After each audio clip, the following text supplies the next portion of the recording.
All right, I'm here with Dr. David Sabaki, our Chief Academic Officer, and we're excited about this leadership course, and his responsibility is overall academics here at Curry College.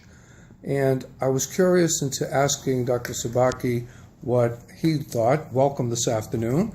And I was wondering if you could answer a few questions about how you lead. And the first question I have for you is, how do you believe your role as an academic leader influences Curry College's long-term strategic goals? Well, the role of any leader, and in this particular case, I believe, is to create agendas that are informed by the mission and strategic goals of the institution. So I'm in constant framing mode, to use the language of lots of the leadership literature.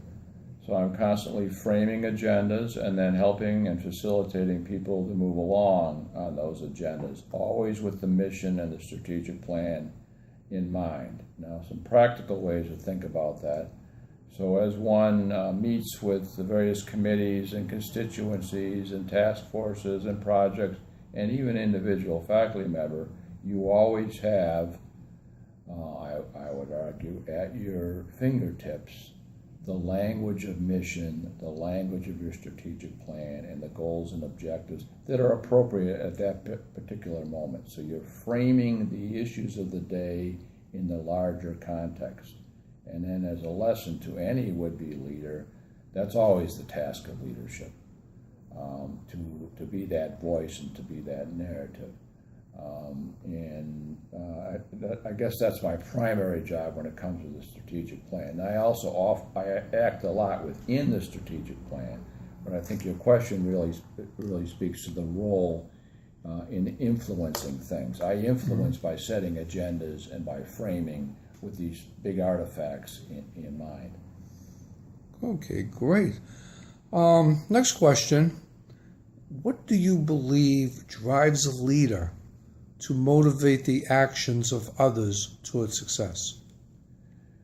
Well, again, you have the ends in mind. The mission are always in mind. So you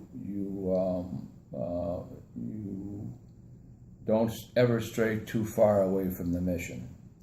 But beyond that, particularly in higher education or in the service sector generally, there's a recognition that the human resources are the most important asset that the organization has in advancing the mission and strategy of the place. So you ought to be deeply and constantly focused on the care and feeding of the members of the organization, and that takes you to this whole question of motivation.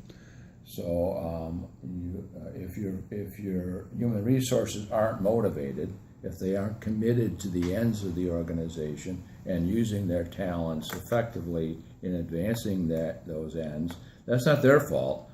That's really the responsibility of the leader. So part of the trick of leadership is to understand what motivates, what activates the talent that you've worked so hard to recruit into the organization. I'm more of a theory Y guy, not a theory X guy. I think that people are motivated intrinsically and internally. My job is to create a work environment, both generally and for the particular folks that report to me, but generally across the organization, to create a work environment where people can realize, or self-actualize, as the psychologists would call it, realize their potential. But ultimately, again, as in the first question, I always need to tie that back to mission. People can self-actualize in all sorts of wonderful ways, but if that realization of potential isn't aligned with the interests of the organization, what have we accomplished? So that's part of what leadership is to get that alignment between the two. But I'm motivated to do that out of knowing that if folks in the organization aren't motivated, particularly in the service sector, we're not going to be very good. I like that, and I know this isn't a question that's that I was looking at asking, Okay. but there's something that comes to mind that really struck a chord with me that you just said. And often when I teach leadership, that relates to, in a lot of ways, to organizational behavior, if you Yeah. will, Maslow's pyramid. Yeah. It seems to be that there's a dual feed. The employees are feeding off of the mission or the strategic plan, Yeah. if you will, and then vice versa, where, as you stated earlier, the organization is looking at what the needs are of the employees to be Right. challenged and always planning forward for successorship. Yeah, those are not those two variables are not independent.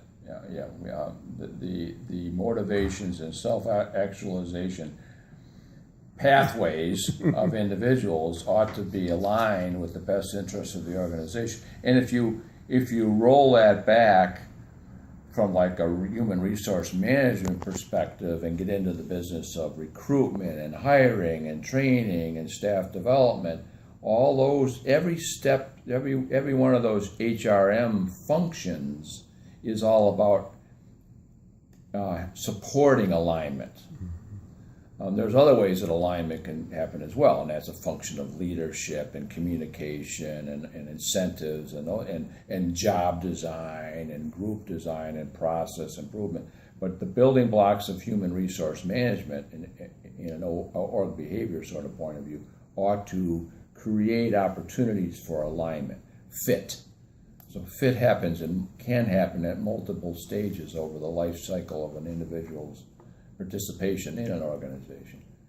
I haven't thought about that in a while. That's a good point. It's an awesome answer, and I think the students really appreciate that. Next question is, how do you inspire your subordinates to see their purpose and vision, to have your passion, if you will, in this particular institution of higher learning? How do I inspire my passion or inspire your subordinates to see Well, you their inspire purpose? your subordinates, but it's reflective of your passion. Yeah, I mean, well, there's a couple of things that come to mind. I think leaders in any concept have to model behavior, and I really believe that they have to walk the talk as well, not just expect their members, their colleagues, subordinates, whatever superiors for that matter.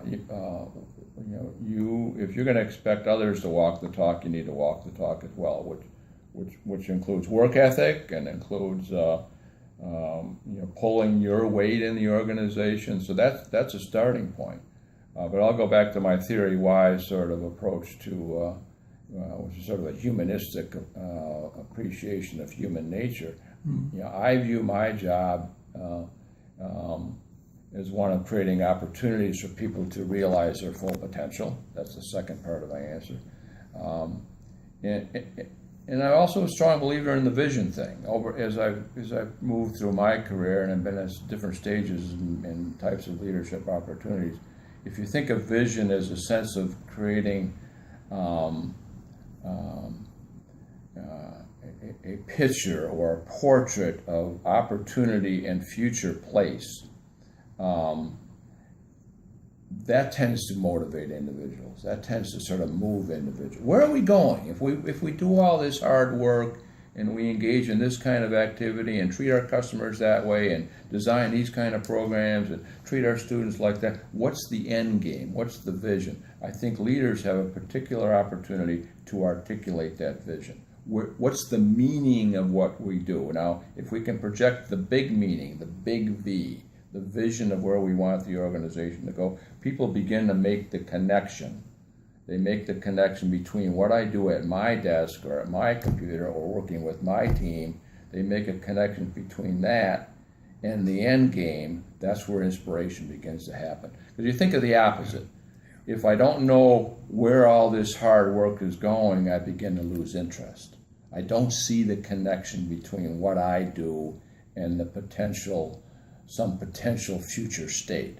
The job of the leader is to help employees see that. Of could be students as well. Sure. So articulating vision, the longer I'm in this business and the more I'm in leadership roles, I used to read about it, I got the words, but now I see that does matter. It does make a It difference. does make a difference. Okay, and I just have one more. And that tends to be inspiring. It gives people a reason to keep working hard and smart. Yeah, and and the thing is, we talk about vision. So often we look at, people think that you get up in the middle of the night, you have this epiphany.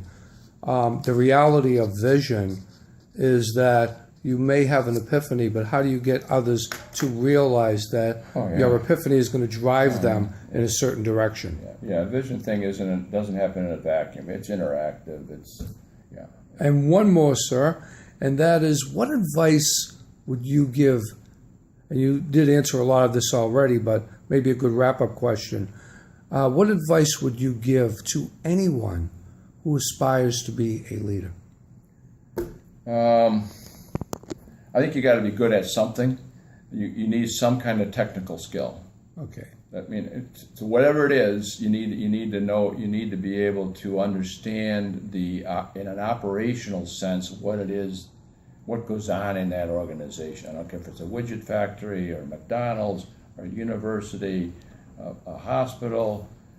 You ought to understand in an operational sense at some level what's going on. That's the technical knowledge. Now, the depth and breadth of your technical knowledge, as that increases, that gives you a broader base to stand upon. But we look at the big three components of leadership in this old model: technical skill, behavioral or interpersonal skills, and conceptual skills.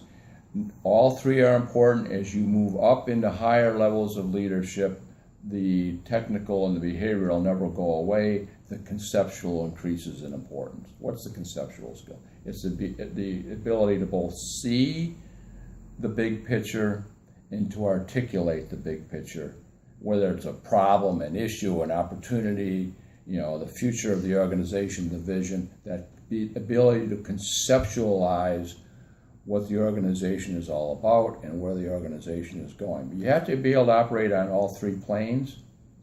Technical, leadership is always a interpersonal business. That's the behavioral side. So you need good interpersonal skills, broadly defined. And then as you move up that hierarchy, or as you run your own business as an entrepreneur, you need to be able to conceptualize. My experience, 35 years in what I do, what I'm doing now, as you go from a this to a that, you go from a dean to a provost, or a dean to a vice president. If you go from a manager to the senior manager, the conceptual skills become more important.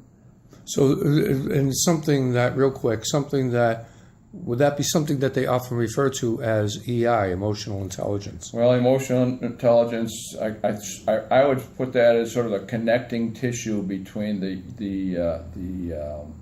behavioral, interpersonal, and the conceptual. It's in there. It's in there. Yeah, that's vitally important. You can have all the behavioral skill in the world, but if you can't project that in a visionary, conceptual way, even-tempered, empathetic. These are now attributes of EI. What good is it? So yeah, emotional intelligence is extremely important and a tough one. It really is. I really enjoy doing this interview, and I'm sure, good question, Dr. Dave, the students are going to really benefit from this. And thank you so much. Good luck in your course, John. Thank you. Right.